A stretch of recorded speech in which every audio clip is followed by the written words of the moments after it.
to own it. Just wanted to take the time, learn all the things that I could about you. Now it's such a mess here.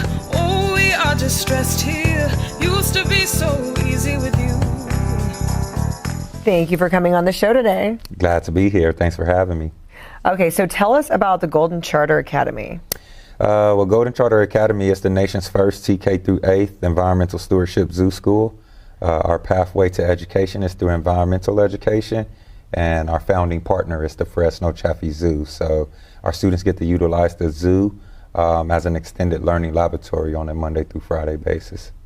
See, this seems like such an obvious thing to me, like everybody should be doing this. Right. How are you like the first, and how did you just tell us how this all came together? Yeah, well, it's funny because I was playing in the NFL for 7 years, and throughout my time of being in the NFL, I always came back to my hometown, did different community events, did different mentoring programs for children that really grew up in the similar areas as myself. So I just always tried to be a role model or a model of a role for children that are growing up in similar situations as I did.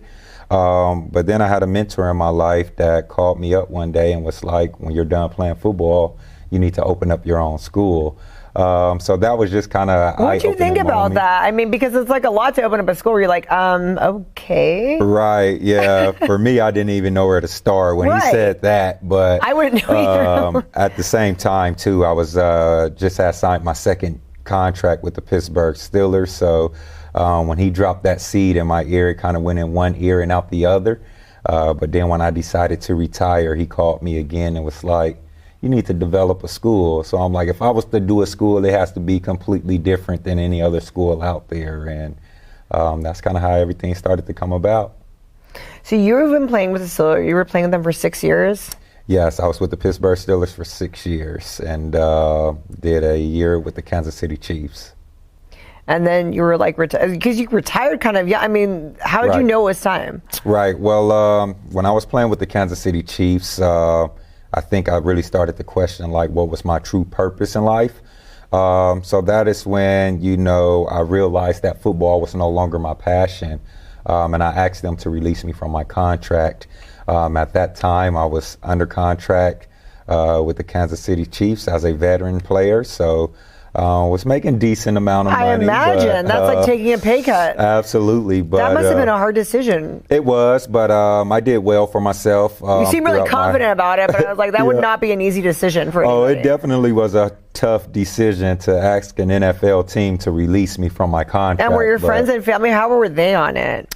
My family was supportive of whatever I wanted to do. That's good. They wanted me to be happy, and at that time in my life, I wasn't too happy. I was trying to figure what was going to come after sports. But when you talk about a lot of children that grow up in underserved and underrepresented areas, that's always their question, like, what am I doing after sports? So to be able to address that question with Golden Charter Academy, that's what I'm excited about, to help lead these young children to be able to understand their true purpose in life. Okay, so your friend that put this seed in your head, your mentor, did he help you with all of this? And you're like, okay, I'm ready. I'm going to do school. So what was the next step after that? Then you're all of a sudden you're back in the Valley. Right. From, you were living in Arizona and Pittsburgh. So then you came back? Correct. Yep. So he called me up and was like, start to develop the school. He introduced me to someone that introduced me to someone that introduced me to someone. Oh, wow. So it was just a snowball effect. And we started to develop out this charter petition. And once I had the charter petition, solidified and ready to go, I had another friend that was like, why don't you introduce this idea to the Fresno Chaffee Zoo and see if they would like to be your partner. And I was like, I'd love to do that, to give these kids an opportunity to have not only an equity opportunity, but an access opportunity to be able to go to these zoo grounds. I said, I'd love to do that, and reached out to the Fresno Chaffee Zoo. They loved the idea. It matched their vision for what they wanted to do when it comes to building community. So when they decided to come on board and be my founding partner, that is when I sold my house in Scottsdale, Arizona, and moved here to Fresno, California. Wow, that's just like amazing. Okay, so then, and then what trips me out about the story is that this was kind of all during COVID. All during COVID. I moved from Arizona to California in 2020, right in the middle of the pandemic. Opened the school in 2021. Did you have second thoughts then? Like, I don't, like at first everything's green light, and then you're like, Well, what was really cool about it was that, you know, when the pandemic broke out, a lot of children had to go virtual with their learning. So it gave me an opportunity to kind of reimagine what education would look like. If a pandemic, God forbid, ever broke out again, how can students continue to learn? So that is what helped me develop out and consider the place-based education model that allows us to do school anywhere and any place. So not only does the zoo serve as an extension of our classroom, but so does the San Joaquin River, so does Yosemite National Park, so does Kings Canyon National Park, who we all have partnerships with to do the work that we're doing. So it was kind of a blessing in disguise because I got to redesign what education looks like, and it's been good for the community this far. Well, I bet it was extremely good for the community because I was like working with children too during COVID, and I saw the change of like their psyche, like their happiness, their everything, because, you know, all of a sudden, like I saw them kind of acting out because they couldn't be around friends, they couldn't be around their, you know, all that. So it's like to be able to go from that to kind of learning at the zoo. That must have been like, wow. Absolutely. I think that's been a unique part about our educational program is that we try to bring that excitement to school to make kids want to be there. But at the same time, too, you know, understanding that they was coming out of a virtual experience for over a year and a half. So there was a lot of social emotional work that we had to instill at the beginning. A lot of challenges. Absolutely. You're incorrect, kind of impressive right now. Wow. But it was great because we still take some of those social emotional skills that we developed out in 2021 and still utilize them to this day, and to teach children how to cope with different feelings and how to use their voice was something that we had to learn how to do in 2021, and it worked well for us, and now we still utilize those exercises, and kids are able to express themselves in other ways besides, you know, arguing or fighting. So it's been pretty cool so far. So people are watching and their kids are like, I want to go to that school. How do kids get to go to your school? Like, what's the sign up process? Right. So usually we hold open registration on our website at www.goldencharteracademy.org. However, we do have over 200 plus students on a waiting list. I bet. I imagine. It's a charter. So every year we host a public random lottery. And depending on who gets in, if there's more applicants than positions, then we have to do a whole random lottery. But if there are available positions with a limited number of applicants, then people are able to get in. But it all just depends on how many wants to get enrolled at that year. So, are you looking to expand them because there's that many people waiting? Right. Well, every year we're growing a grade. So right now we're transitional kinder through 5th. Next year we'll be 6th. Continue to go forth until we reach 8th grade. Okay, so you're growing at a steady pace to see what happens, and I like that. I like that you're doing it at the right. You're not just boom. Well, what's really cool is if you attended a traditional public school, the way that we do school is uniquely different. So it would have been hard for us to open up a TK through 8th school right away, and let 7th and 8th graders come over there and just be engulfed into this whole new school experience. So to start the school from a TK through 3rd foundation, it gave us the opportunity to kind of introduce this new opportunity for children. And then they've been able to thrive on it with that, you know, being in place. And I think that's just what really went into the thought process of building a foundation to grow these students up in our program. And what's the feedback that you're getting from parents and just everybody over all of this? It's been very good. You know, I think you can tell by our demand with having over 200 students on a wait list. I think it's been a lot of word of mouth, and People's been excited about the program, but we still have a long ways to go and everything that we're looking to accomplish. We just started construction on our permanent facility right across the street from the Fresno Chaffee Zoo.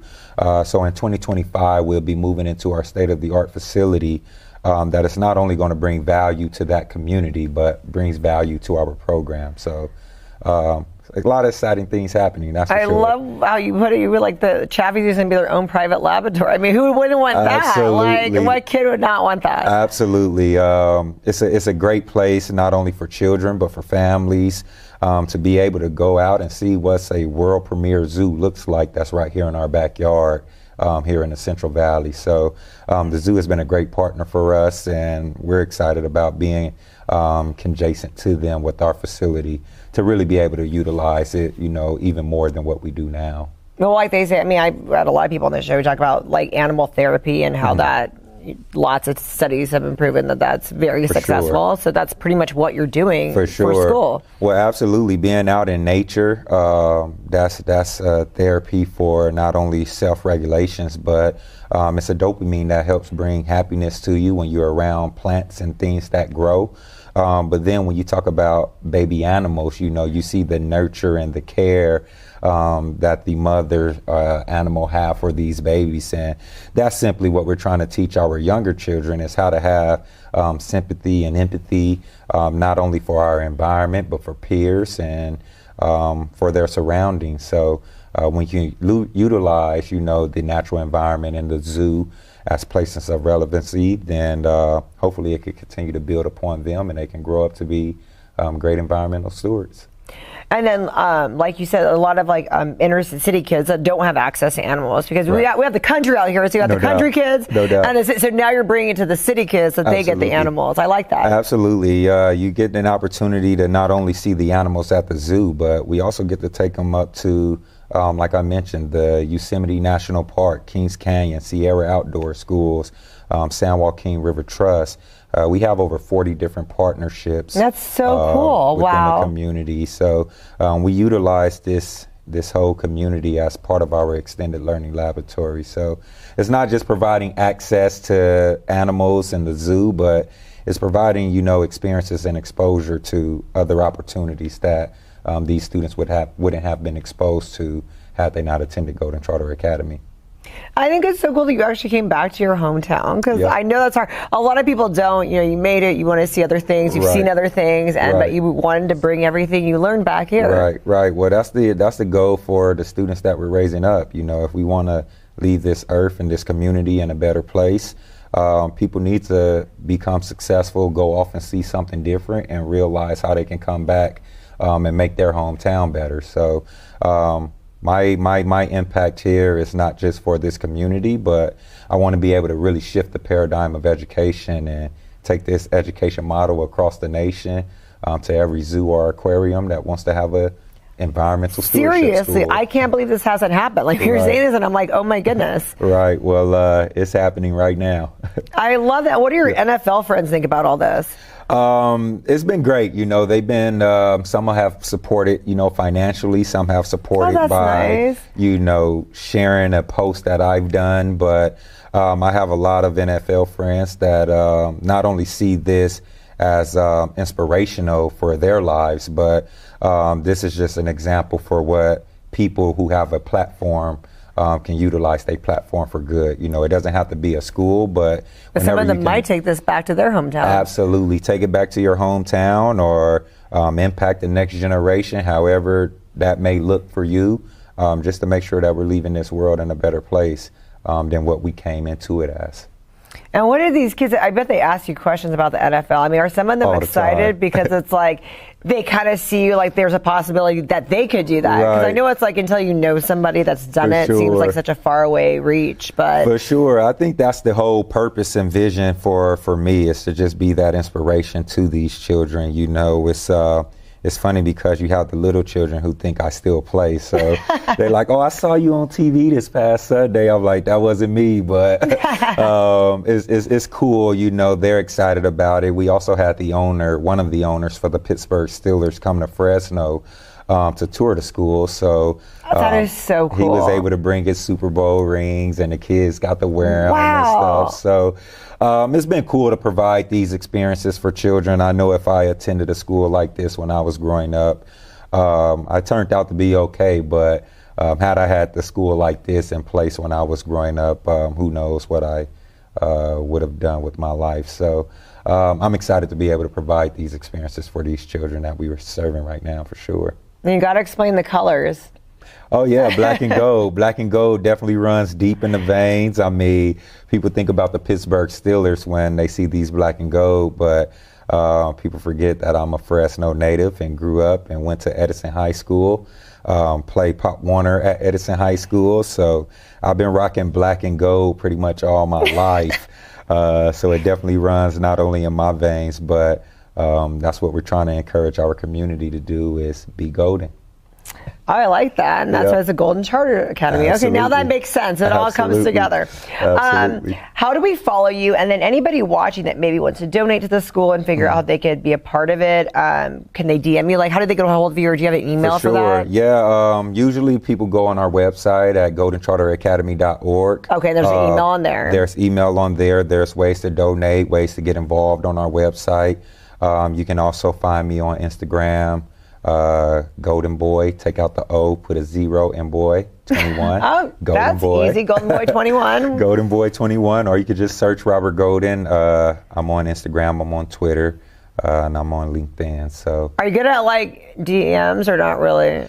Well, I have over 60,000 followers. Yeah, I didn't think so. I was like, But I definitely, when I get an opportunity to kind of catch up on DMs, I do, and I try to be responsive when the time is right, for sure. I would say, are you good about on these platforms talking about the school, and like when there was like an event or like are you guys are fundraising or something, so we could keep up with that way? Because some people just like social media. Like, oh yeah, for sure. Well, I mean, if you follow our school Instagram, Golden Charter Academy, you'll see everything that's taking place on campus every single day. Our students does a lot of work in the community, but also does a lot of work on campus as well too. And we try to capture those moments. And post them on our Instagram, on our school Instagram. So you can follow us on Golden Charter Academy on Instagram, and you'll be able to see some of the cool things we're doing on a daily basis. That's so cool. Thank you so much for coming on my show today. Thank you for having me.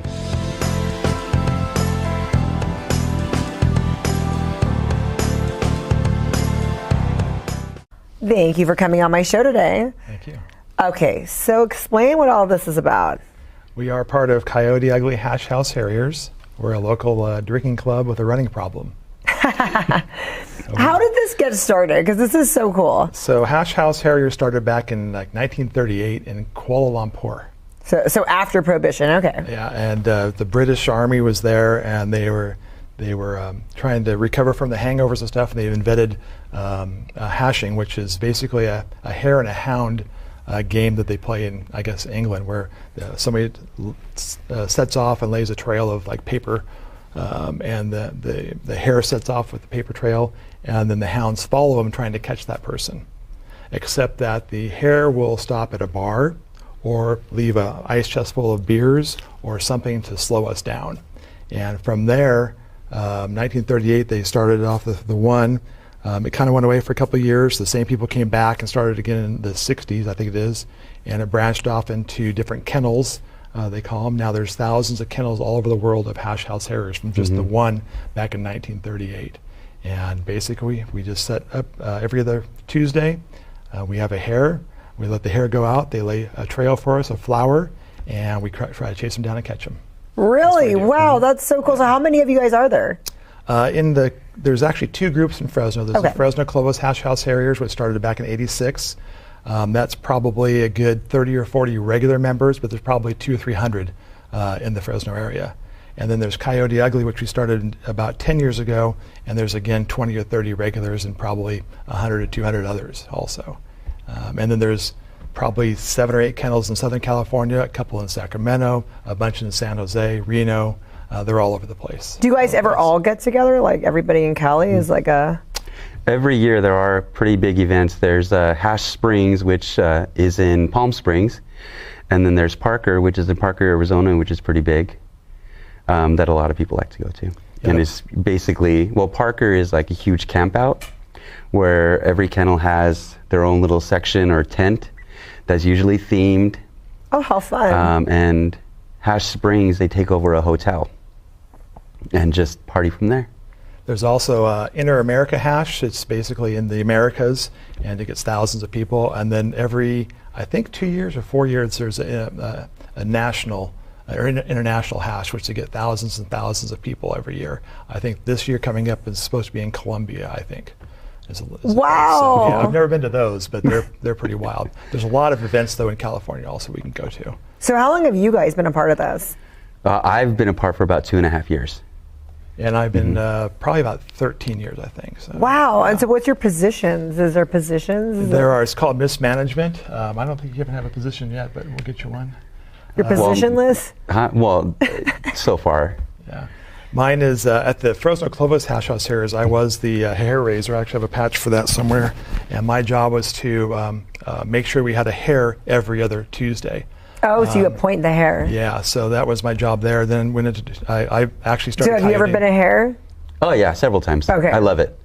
I love letting sure. And then when I do, I like to get everybody dirty and put them, make them climb hills and run and. Oh my goodness. Go in the dark. Yeah. Some of the best trails are the hardest ones to do as far as just the terrain itself, going over through rivers and fences, under and over fences also. And you guys always figure it out, or does it sometimes you have to help them?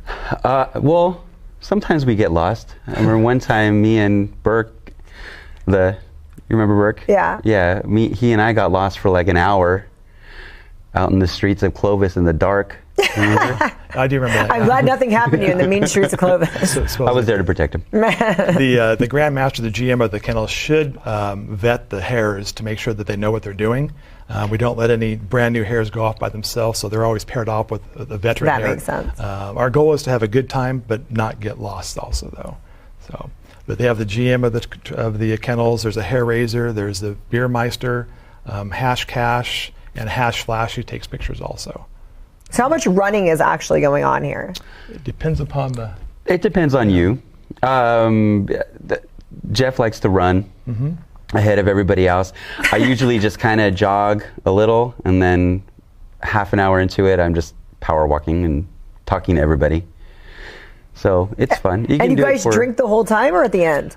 Well, usually yes, the whole time. There's about 2 or 3 stops where you can have where you have a drink.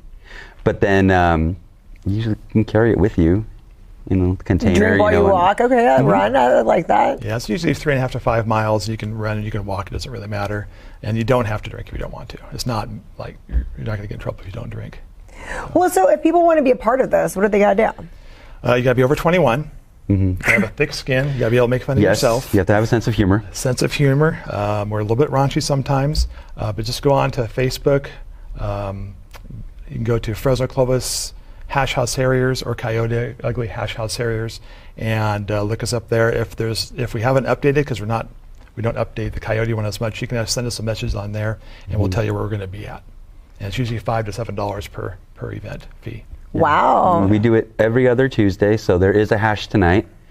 So where are you guys going to go? We are, well, it's supposed to be, I don't know where the start, I don't even know where the start is. There's themes. This is don't worry, no one's going to know. This theme is, it's one of our hashers' birthday. It's also Christmas, so they're starting off at Railroad Park in Clovis. And we're not supposed to know this yet, but we're probably going to go through Candy Cane Lane, I'm sure. Okay. Christmas so it's like right now here, yeah. That's what's happening. And then who comes up with everything? Because it seems like a lot of who came up with that? That's where you're going to go tonight. Well, when somebody volunteers to be a hare, it's all on them. So it could be anywhere in Fresno or Clovis.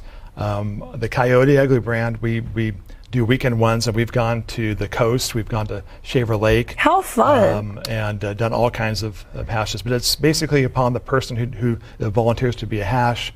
They decide where it's going to be, how long it's going to be. Is there going to be a theme? No theme? Is there going to be an on-after, which is where we go eat and hang out and stuff. So it's on the hare. Well, so it's like $7 to do an event. So when you go out of town and do these big, how much is it? It's larger. We recently, the last big event we had was our yearly camp out, Rock Hard. It was $69, and you get the campsite, food. It's for 2 nights, 3 days, 2 nights, and then alcohol is supplied. You take more, of course, if you for yourself. But so we had the camps. We had a huge campsite. There was like about 8 or 9 different tents, and a bunch of us were just there drinking and eating and partying. And then we did a couple of trails on the beach. It was fun. So what's the initiation to get in? Do you take the newbies to some weird routes and make them do some craziness? Hopefully they come with somebody who's already been there, but if not, we'll take good care of them. We won't do anything bad to them. There's no hazing at all. Is there an age limit? There's an age beginning. Is there an age? The oldest hatchery we have right now is, no, it's not. One day. The oldest hatchery we have is 74. He's actually done a beer mile with us before when he was 72. Which is a whole other thing. So wait, what's that? You can't just mention something and not spill. What's that? Beer mile is something that a lot of hash kennels do. In addition to hashes, they usually do them when they have an event. They'll add a beer mile in there, and we have some famous people in our beer mile because we were told by an English kennel after we posted our times that we have the world's fastest female hasher beer miler in our kennel.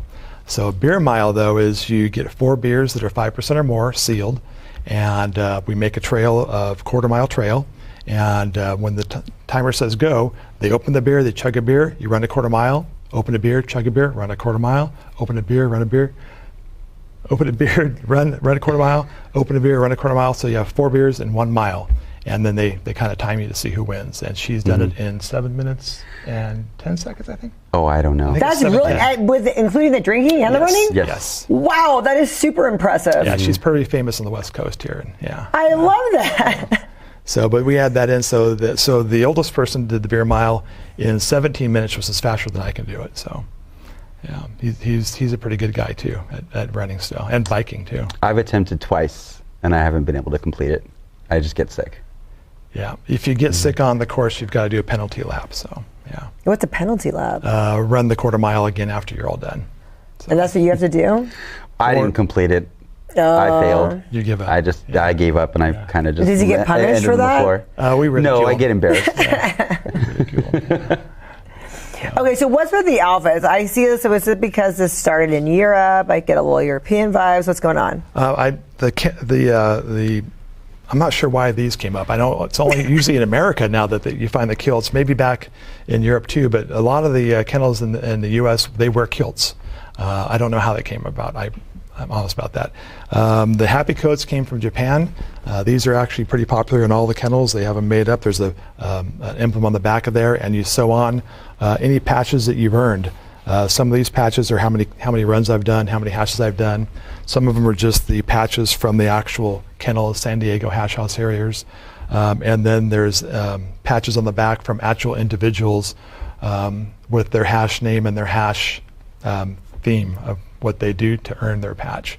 And so a lot of these places have these happy coats. Coyote also has the denim jackets, and they put patches on those too. How fun! Yeah.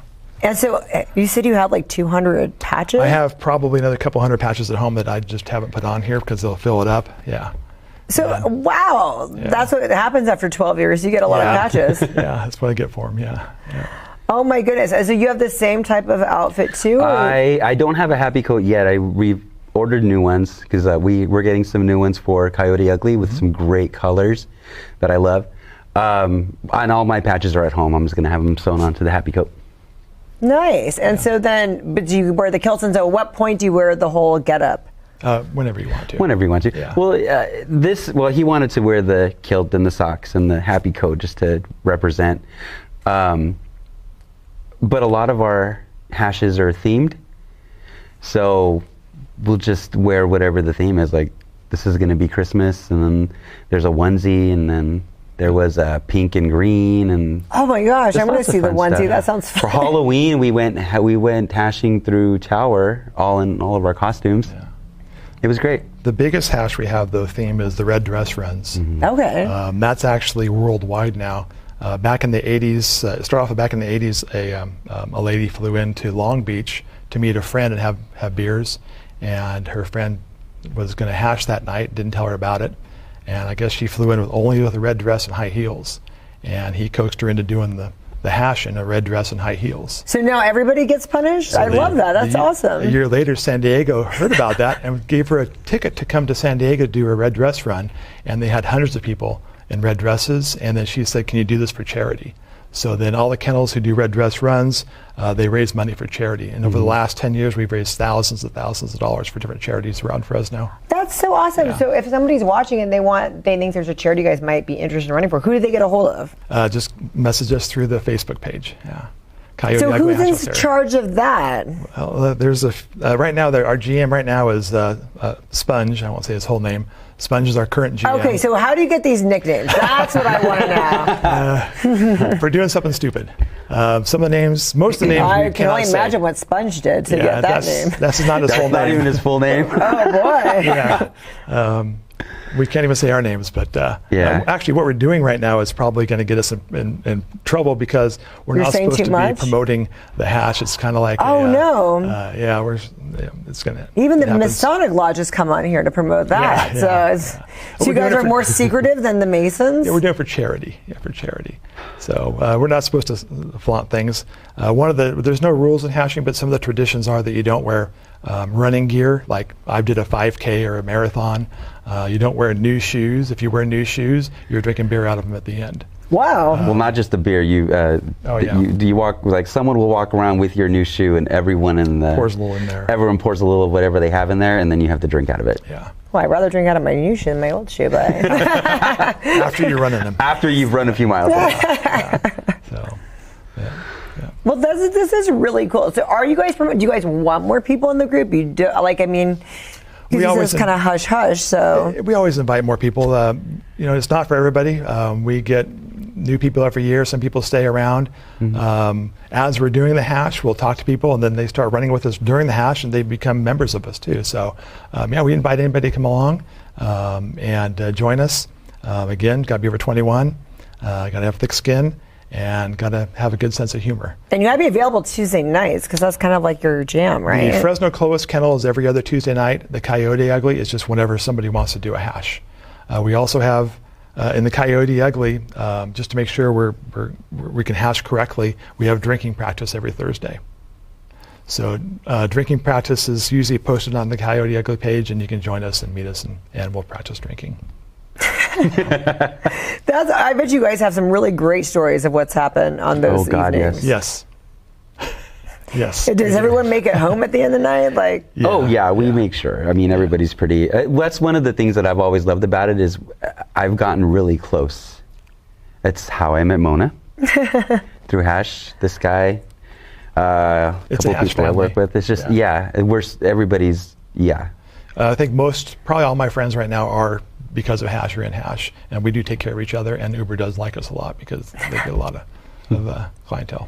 Do restaurants ever host for you guys to come, or like bars host for you to come? Because I imagine you guys drink a lot. Do they ever kind of host like, hey, come here and you get like a free beer or something? Yes, they do. One of our red dress runs in 2018, I think it was, started in downtown Fresno, and we had it set up so that the first stop was their breweries was the Tioga Sequoia. Oh, okay. And we had just for us, we had a local rapper there.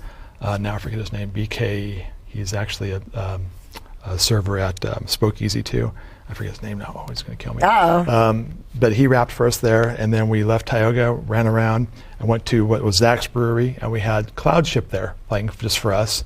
Then we ended up at the old Full Circle Brewery, and we had a not System of a Down, but Tribute of a Down played for us. They were always in red dresses. How fun! And we had Norbecue cooked for us. But the breweries, they invited us and they wanted us to be there. So people do kind of know who you guys are. You guys get around. Yeah, we do. We're not. Yeah, we do. It's not. It's not like hugely widely known, but people know. We've been caught on quite a few door cams too. Yeah. Being stupid. Yeah. Quite a few neighborhood. The neighborhood apps. The neighborhood apps. Somebody's laying, because we use little flower dabs. Somebody's laying flower dabs down my street. Why is that? So yeah, it happens. So can we follow you guys even if we're not like a part of it? Do you guys have like an Instagram that we can kind of follow and see what's up? Or you? I think there's a Coyote Ugly Instagram. I have to go back and check.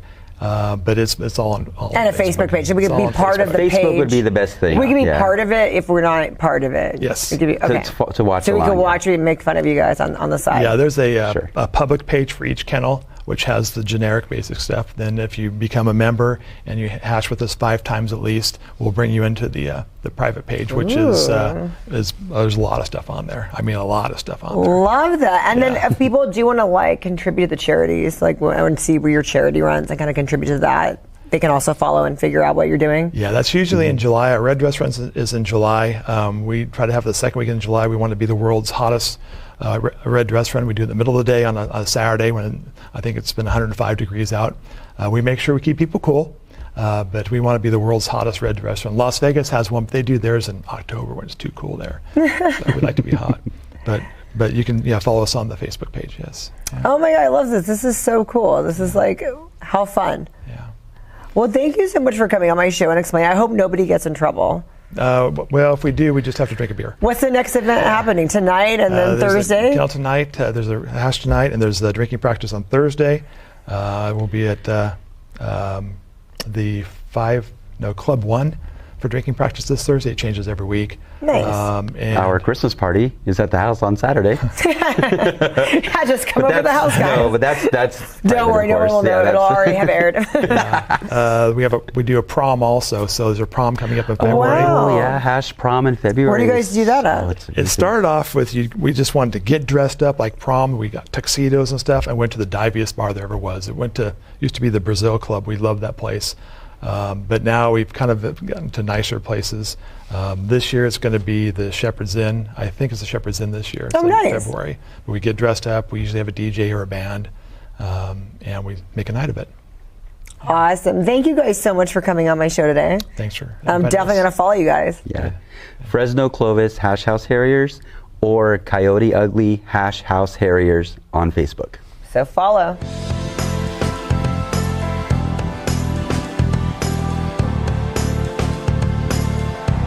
Thank you for coming on my show today. Oh, you're welcome. You do a lot of cool things. So basically, you rap and you help the environment. Can you tell our viewers what you do? Yeah, don't do too much, you know. Well, I was a former rapper in Fresno. So I was like throughout the Central Valley one time. I was one of the biggest rappers. And just touring a lot of different places, part of a movement called Young California. So I was like with the guys who were like just right there about to make it type thing. And, so who are some of the people you toured with? Oh my gosh, When a was lot. this? This is back in... we had E40. I toured with E40 twice. YG. You have Says the Gemini. It was a lot of these guys where it was like sleeping on my couch, and it was like, that's tour life, right? Yeah, it was like as glamorous and not glamorous. I get it. It was crazy because it was like, how are they making it and I'm not making it? What is going on? Like, and God had a different plan for me. How long ago was this? Now it's been about 4 years. So this is, and I've been doing that. No, it's been 5 now. Oh, I'm getting older. It's been 5 years. It's been 5 years. Yeah, so as long as I've had a show, even okay. Yeah, we took different paths. I like it. And I've been doing the community. Well, I think I've been doing the community stuff for like 3 years. Yeah, so. But what you do, your job now is really freaking cool. So, tell our viewers what you did, because it's a turnaround. It's like a 180 for you, right? Actually, not really. It seems like that outside looking in. Yeah. But I think like just the community that I come from, we kind of just take advantage of every opportunity that we have that comes our way, and there's not too many opportunities. So I think once I got the opportunity, it's crazy because this guy Marcel, he was in my ear for about 2-3 years straight and trying to get me to do community work. I'm like, nah, I'm okay. Nah, I'm all right. Nah, I'm good. Like every time, and then but I didn't know this was my calling. I didn't know God was using him, to get to me. And when he did, it was the best thing ever. Rapping wasn't like fun to me as it used to be. Like, it's fun when you're making it for your friends and you just kind of doing it for your neighborhood, and it's like, yeah, you could just be reckless. And then it turns into a job. It's like, oh snaps. Okay, well I got to give them what they want. Okay, I need this. Okay, I got to keep making money, so I got to do this. And yeah, it's not as fun when it gets to that part. When you do it for yourself, it's a therapeutic, you know. Right. No, I understand. Yeah. So it's just as good as making it. It is as listening to it, you know. So the creative process kind of like went away because then now you had to make rap for the people. It couldn't be like, yeah, I get it. Yeah. So with that, it was like, So tell us about your job now and all you do for the community. Which job? Well, you just went to Washington, D.C. Yes. So which job? Yeah. You can list them all, but like, so that, tell us about that, about the Washington, D.C. So the Washington, D.C., that was the urban forestry convention, and it was an eye-opener, culture shock. It was like a lot for me because I joined Tree Fresno, and I wasn't on the board at first, so I'm on the board now. But before, Tree Fresno has this, I guess you would call it like a certain part of the organization where it's called the Green Team. And at this point, I was working for a gun violence reduction program, which is Advanced Peace. Okay. So we were reducing gun violence. It's going perfect. Everything is good. Then politics got involved. That's usually what happens. You know, that's how that goes. But during that process, it was, how do you say those words, as far as we needed something for the youth to do as far as an outlet and getting them money. And I didn't know the tree business had that much money involved. I was like, oh my God. I didn't know. Yeah, it's been eye-opening to me too. They are making a killing over there. I'm like, what is? And they are looking for job openings. Like, it's so open, and there's so many things you can do, and so much money to be made. So I was like, that caught my ear. I'm like, let me get over here. Like, matter of fact, you guys come with me. You know, you guys need second chances. It's a different kind of tree for you, right? From rap to right. So I'm bringing people just to get them something to do and, you know, change their mindsets. And I believe in second chances. A lot of people do. And I felt like this was a perfect program. So with this program, it was like hands-on things. Like, you don't have to sit in a classroom and, you know, it's not didactic, you know, type of thing. So yeah, things have become more fun since we were kids. You know what I'm saying? So it has. It really has. So just thinking about like things like tree climbing, you know, and it's like you can make that much money off tree climbing.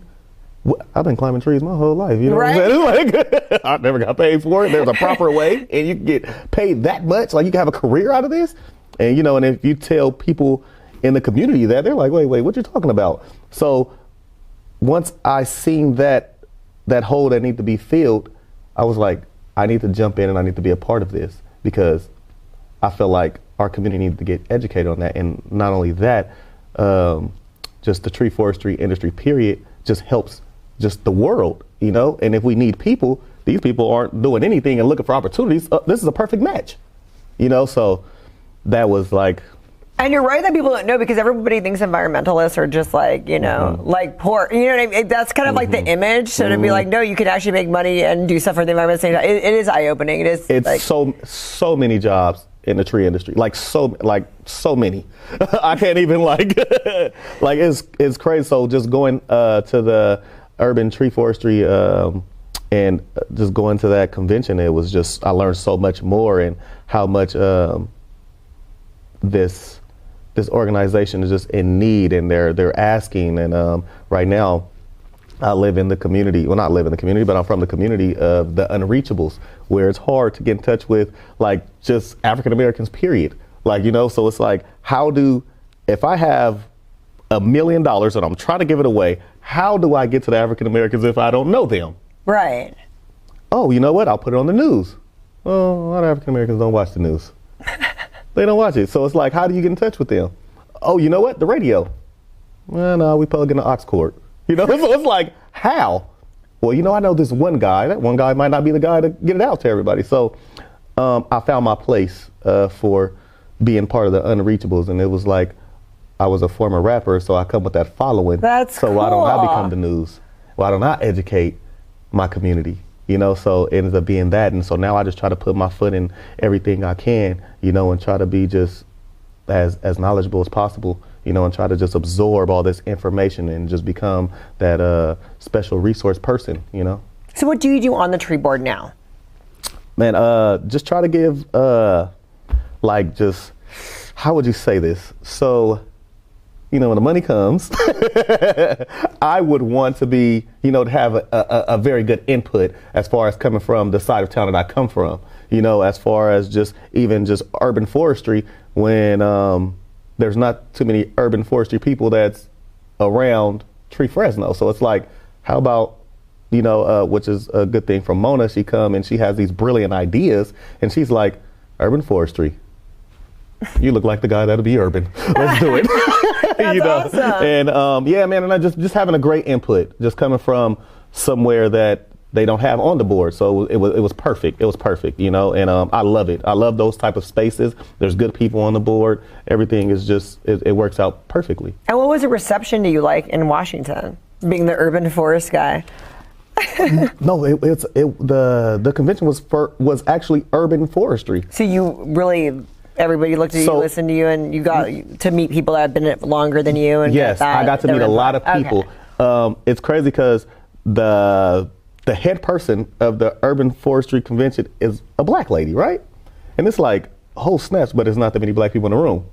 That's so funny. So that's usually how stuff goes, right? So it's like, and she comes and she talks to me. She was just like, how do we get more urban people in here? How do we do that? Instead of going to the people that can get in touch with the urban people and trying to get those people in here, it's like, where are we at? Where's the black and brown at? Where are we? You know, and it's like, I don't know. I just got referred to get here. So, and I'm learning a lot, you know, so it was that type of thing. But now I'm educated and now I just want to just educate everyone else. And that's my thing. I mean, and that's just what I'm on the board for, you know. But then I have my day job where I'm actually a mediator. So it's like, well, that kind of goes hand in hand with what you're doing.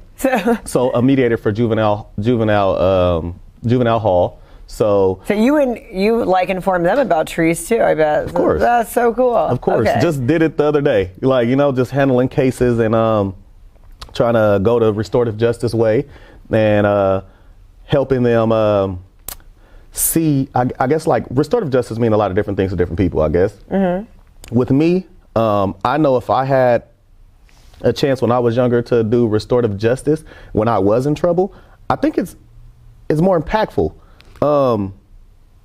As far as me getting in trouble and going to jail, people get out of jail and come back out and do the same thing. Exactly. You know what I'm saying? And it depends on, it depends on at home. It depends on, you don't know. Some people are just in survival mode. But imagine if you sat me down and had me look at the person that was impacted by my actions and I had to listen to them say how they were impacted by what I did. So that's the mediation part that you do. There you go. Gosh, that's really interesting. Yeah. So shout out CJC Community Justice Center. They're the ones that's actually doing that, and it's really impactful. It is. Well, I think it's cool that you get work around like the children because there's still kind of hope for them, and they haven't damaged their what do you call it, their record so much to where it's like you can still have a chance to reach with them. So is that rewarding? Yeah. Oh man. I mean, like, kids are my heart, always have been. It's just like I've been a big homie to so many kids in my community as far as being coming from being a street dancer, then being a rapper, and now being a community leader, you know. So all those stages, and I had times where I would just felt like I was leading people to BS, you know. So yeah, it's that's like, what happens when you So like even the street dancing, you know, I was just giving the city something to do, but I was keeping them out the way at the same time. Right. So it was either you're gonna be a dancer or you're gonna be a gangbanger. You know, that was the thing. So it was like we tried to make dancing just as fun as it was to go gangbang, you know. Right. And we knew the things that it took. So then it comes to rapping, it was like that was what everybody wanted to do. Just being culturally inclined, you love music, you know, and we know what type of music they like. So it's like, you know what, I'm getting too old to dance. I want to do music, that's what it was, you know. So just that, and now it's just this community just, oh my gosh, it's all the same, and it's just with growth, so I'm bringing all those attributes that I had from being that dancer, from being that rapper, right, and just putting it here, and now that I got my own nonprofit, Breath of Evolution, it's like I put that inside of giving kids outlet. I got my own studio. So what's Breath of Evolution? Breath of Evolution. Breath of Evolution. Yes. So sorry, we'll say it right. Breath of Evolution is I actually got the idea from when I used to work with Advanced Peace. So we go to like every hood you can think of, and we try to go to it even like from the Bulldogs to the Black Gangs, like just all of them, and try to find out who's your best rapper, since I have the face of being one of the greatest rappers that was here in Fresno. I can go to people's hoods and be like, who your best rapper? They like, oh man, that's Syrup. Like, so, and we came up with an idea that usually when you go to a hood and you grab the rapper, you usually grab the shooter as well, if the rapper isn't the shooter already, So it's like you grab them both, and then you start working on social and emotional development, because now I bring you to the studio and you start to rap about your feelings, rap about things. And let's say you don't rap about that type of stuff, and you just go in there and you just kill, shoot them up, bang, bang, and just talk about all that stuff. So and it's like, it's like, okay, well, that's how you rap. But Dr. Seuss was a rapper. Anybody can rap. Anybody can rhyme. Right. But what makes you an artist? Let's work on artist development. Who's your favorite rapper? Okay, your favorite rapper had to make a song where they were talking about life, where they were talking about real stuff that's going on. And I only know that because that's what they taught me in the rap industry, is that that's what you have to do to make it. So, and it's a fact. But if you're just on the streets, you don't think about that type of stuff. So when you point that out, they're like, man, you're right. I just don't have the right beats. So I go provide a beat for them, give them free studio time. Wow, and I go do all that, bring that. them in there. And, but the first thing we do is that you have to have a healing circle. So healing circle is the first thing. That's the payment. The payment is you have to do a healing circle with me. And that's how we start off every session.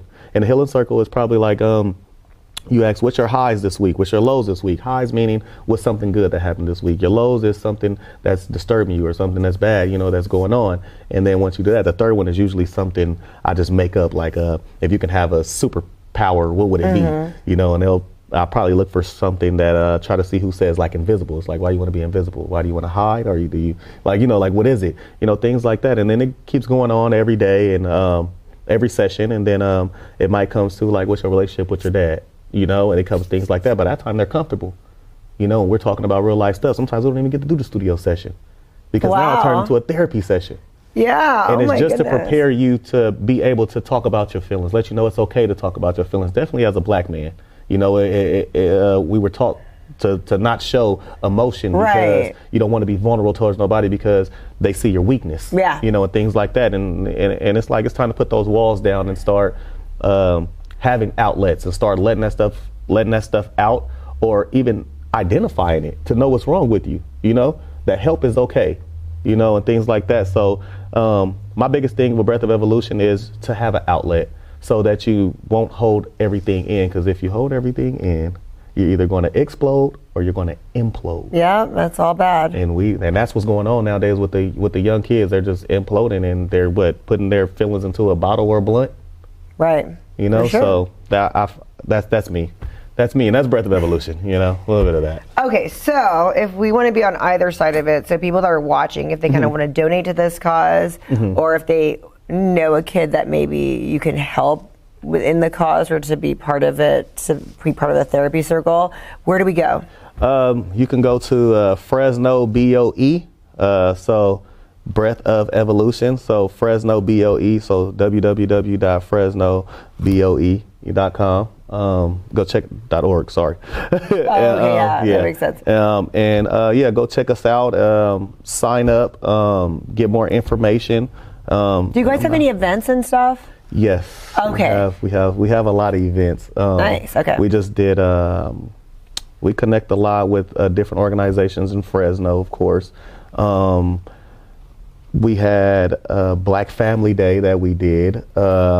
We also had, and when we say Black Family Day, don't think that you have to be black to come. It's not. Okay, I'm going to Black Family Day. There Thank you go. Please do come. Yeah, it's like Black History Month. You don't have to be black to celebrate Black History Month. Like, you know, it's that type of thing. So please do come out. Things like that. We did a Juneteenth before. We just did a football camp that was excellent. Oh, how fun. Yes, the football camp was perfect. Everything free. A lot of people donated different cleats and different winning awards. So it was a football cheer camp. Nice. Okay. Yeah, so we had it was really cool. We had When's the next thing? So that's what we're working on right now. So I don't want to give a false date, but go to the website. Go to the website. But we're doing different kind of events. We're gonna do an Easter event right now. We're working on the venue because the venue just had some changes. So yeah, so we're going to do it. But for sure, we're doing an Easter event for families that can't afford to have an Easter. You know, so you want to donate eggs or whatever, and nice. Okay. Kids will be there painting the eggs and things like that. This is so cool. And then now I got to see some of your raps, like the now stuff from your old to your new. That's fun. So you rap about the environment and stuff like that. That's really cool. Yeah, I rap about, rapping is something that I'm good at, always have been good at. I know rapping was just going to get me somewhere I didn't know what it was, but I knew it was going to get me wherever. It was going to get me there. Whatever there is, I knew rapping was going to get me there.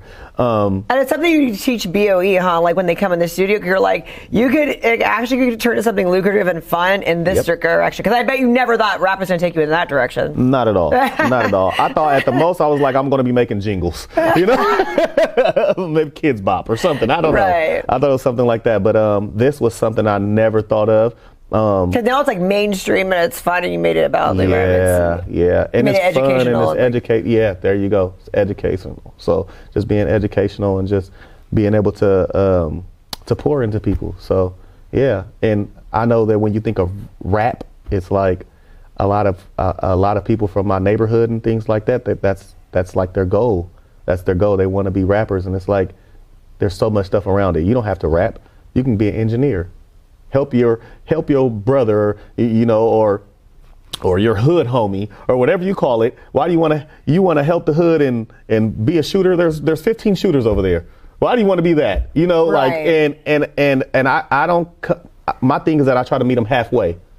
So I don't come and just like talk trash about what you're doing. Man, that's not it. That's whack. But I'm like, why? Okay, that's why? Okay, well, what about this? And just give options. Yeah. You know, and hopefully you pick one of those options and, you know, or what do you like? And I'll go find that for you, which is why I'm trying to be so resourceful as I am.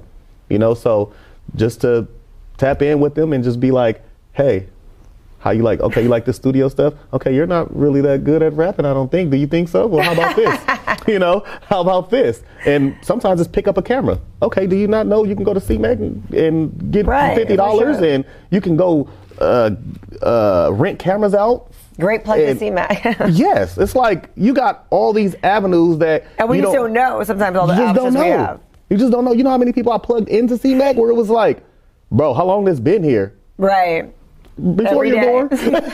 You know, and it's just things like that. So whatever an outlet is, you know, I'm big on finding an outlet for everyone, so you won't just hold that stuff in. I love that. Right now I'm following you on your Syrup Instagram. Okay. Do you have a BOE Instagram too that we should be, or no? So we should all follow you. So Syrup on Facebook as well? SupaSyrup. SupaSyrup. Yeah. So it's not super. SupaSyrup.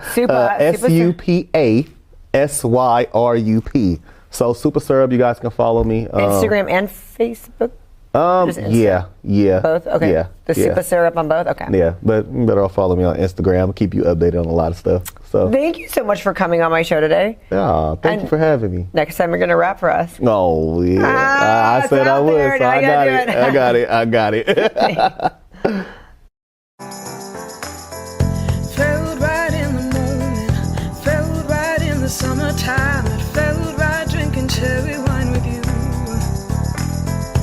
Just wanted to own it, just wanted to take the time, learn all the things that I could about you. Now it's such a mess here, oh, we are just stressed here. Used to be so easy with you. Now I must confess here, oh,